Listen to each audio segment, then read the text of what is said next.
Un peu du Covid. RMC Reportage. Avec la rédaction d'RMC pour décrypter, pour savoir, pour comprendre.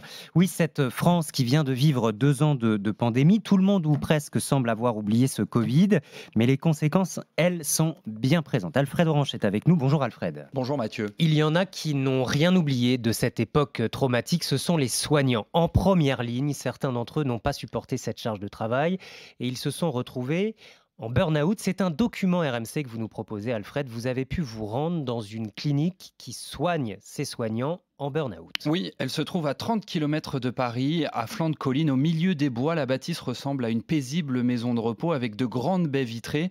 Actuellement, 6 soignants y séjournent depuis plusieurs semaines. Ils sont urgentistes, infirmiers ou médecins généralistes. Tous ont fini épuisés par la charge de travail pendant cette épidémie de Covid. Émilien est l'un d'eux. Il raconte ces semaines sans fin dans son cabinet. Les gens consultaient très facilement. Ça a été une pression énorme. On se dit, mais on n'y arrivera jamais. Et au bout d'un moment, on ne réfléchit plus.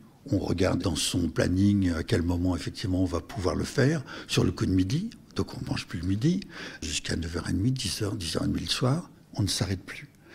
On décale tout, les repas, le sommeil, etc.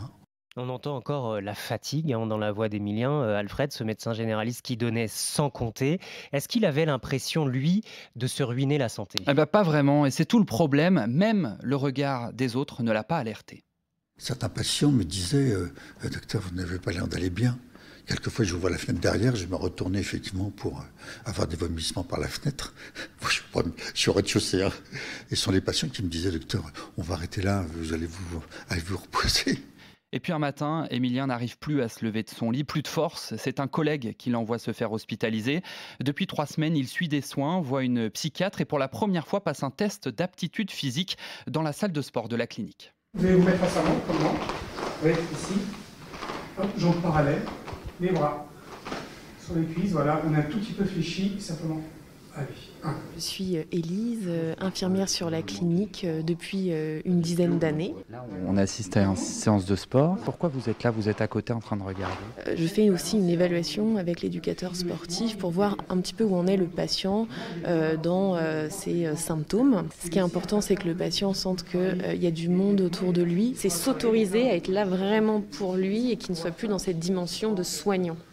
Mais de soigner. Le soignant qui devient soigné. Alfred, franchement, on imagine que les demandes d'hospitalisation se sont envolées chez les soignants depuis cette épidémie de Covid. Alors, vous avez raison, ça devrait être le cas, mais étonnamment, ça ne l'est pas. Dans cette structure, les 10 lits réservés aux soignants n'ont jamais été tous occupés en même temps. Et il y a une raison bien précise, presque irrationnelle, qui est propre aux professions médicales, d'après Karine Cuvelier. C'est la psychiatre responsable de cette unité de soins. Beaucoup de soignants et notamment de médecins n'ont pas de médecin traitant parce qu'on a dans l'idée que peut-être ça ne peut pas nous arriver à nous. Ça reste une pensée magique très fréquente chez les médecins. Et puis dans les études médicales, c'est quand même des études qui sont difficiles. Il fallait faire, il fallait avancer, on ne se plaint pas. Et du coup, il y a toutes ces traits de personnalité qu'on retrouve beaucoup chez les soignants. D'après la direction, aucun soignant n'a renoncé à son métier en sortant de son hospitalisation. Beaucoup ont continué dans les mêmes endroits avec des horaires aménagés.